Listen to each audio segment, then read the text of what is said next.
Yeah, so I guess, how did you begin with your app development? How did you get started? What made you get into it? All that stuff. So yeah, I mean, the quick story of that was Let's hear the I long was, story. Longer is better. you know, hear the longer? Okay. Yeah, so for me, I've always, just like most people, I guess, always had a dream or a passion to get away from, the rat race, so to speak. Mhm. I grew up in Vermont, which is an amazing state, but it's also sort of secluded. I grew up with a family where, everyone's blue collar, and my dad and my mom together make about $35,000 a year. And, no one really had this type of entrepreneurial mindset. Mhm. So growing up, I realized that, at least in my life, a lot of the scarcity mindset and a lot of kind of the problems I saw people having and relationships having was due to this problem of money. I Mhm. saw divorces all over the place, and I said, okay, well, at an early age, I was like, I cannot live my life like this, so I have to figure out a way that I can actually make money and enjoy life, because the way that the programs that these guys are running is not what I want to do.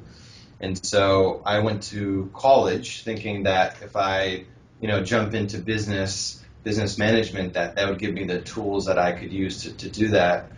And so I started that journey just basically running an eBay business out of my dorm room, and um, doing different things to make money. I mean, like random stuff with, different ads and stuff like that. And then basically I got into real estate, and I started, flipping houses. Everyone was in real estate, so everyone was making money. And I was like, okay, this is my path to freedom. I'm Mhm. basically going to learn as much as I can about real estate. And, I can get freedom then. I can have cash flow. And I started reading, Robert Kiyosaki's books, and Mhm. that really motivated me and inspired me. And I was in my early 20s, so I was like, I've got, the whole world ahead of me. And so I started flipping properties and made some really good money. And then I said, okay, how can I take this to the next level? That's always been kind of a question for me is, how can I take what I'm doing now to the next level, no matter what level I'm at? And so at the time, I thought it was opening up a real estate company down in Myrtle Beach, South Carolina, which is where I went to college. Mhm. Um, I don't know are you familiar with Myrtle Beach? I'm from DC, so I've been there actually a few times for road trips and all that. So I've been there before. Yeah, yeah, it's a crazy place, but it was growing. It was 2006. It was growing dramatically and very transient by nature. And so I started up a real estate company down there. Took all the money that I had, invested it in this company, and basically it was the worst possible time to Mhm. invest to start a real estate company because the market was just about to crash. Right. And so I watched as all this money that I just made and all the effort that I put in basically go down the tubes. And I was struggling to, keep my team alive, keep things happy. And I was just working these crazy, crazy days, 18-hour days, 7 days a week. And I was just consumed. And, I think most people were basically just giving up. And I had a blueprint in my mind that was like, I'm going to make this happen no matter what.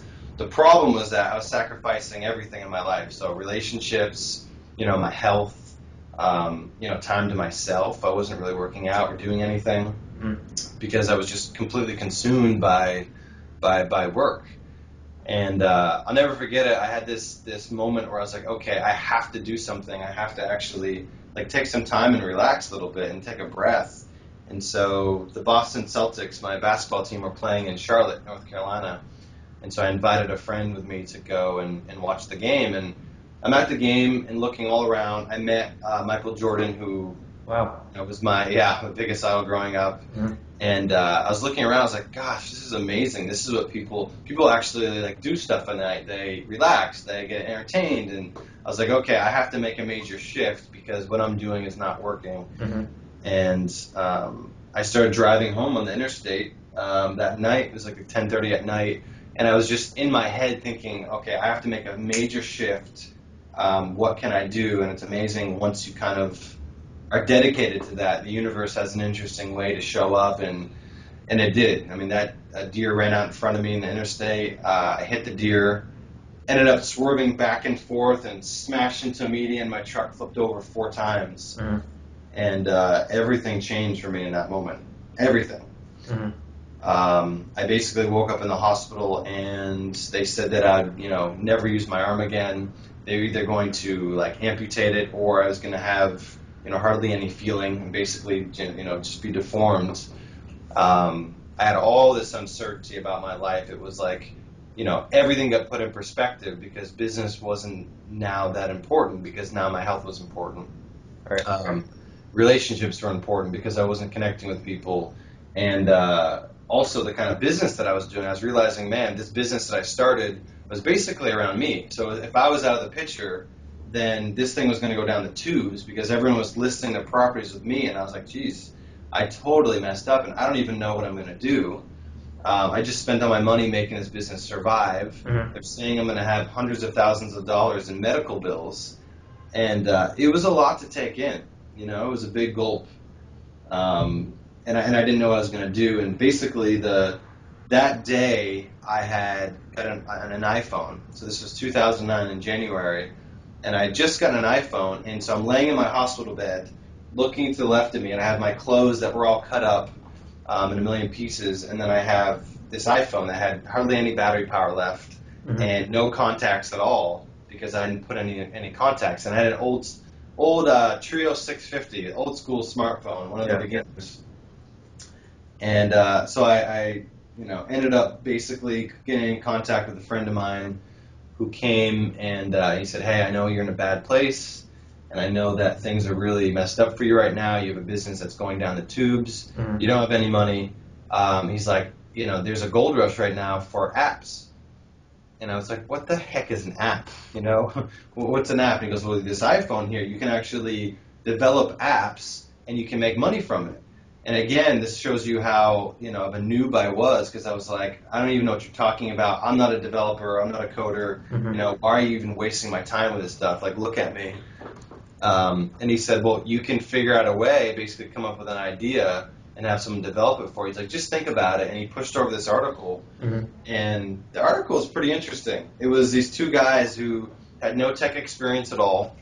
They had started up this business and they came up with a few app ideas and they made a tremendous amount of money. And it just, it was basically the only, in that moment, hope that I saw. And I just grabbed a hold of it. And I said, okay, well, if these guys do it, I can do it too. I can see that mobile's going to catch on. I can anticipate the change of the market. Internet's here, online's pretty strong. Mm-hmm. It's evidently going mobile. So I laid in the hospital bed, and it's amazing what morphine and stuff like that can do because I got really creative. Mm-hmm. I started drafting out this idea that I had for an app, which was based on people trying to grab my phone during the accident. I was like, man, if I had all this information on my phone, I'd want some type of security in there so people couldn't grab my pictures and stuff like that. Mm-hmm. So I just started, drafting this thing out and somehow wired money to India and hired this guy. And long story short, I had my first app in the store, about 2 months later. Wow. And started generating revenue. Yeah, absolutely incredible. Wow. So let's backtrack because that's a lot to take in. Obviously, it's a good entryway to this whole discussion. But Yeah. you're laying in your bed. You obviously have how much in medical bills? A lot of money, I'm assuming. Yeah, over $100,000. Yeah. So where did you get the money to pay for an app if you didn't really have that available? I borrowed, it was $1,800, and I borrowed it from my stepdad. I basically said, look, I'm in a bad place. I don't know if this is going to work. Mm-hmm. I feel like I can make it work. And, I think at the time he didn't have a lot of money either. He just said, you know what? I have this money. I believe in you, and here you go. And, I mean, if I didn't have that money to get going, I don't know what I would have done. But that was a great little, jump start for me for sure. So the first app, if I remember, was the fingerprint reader.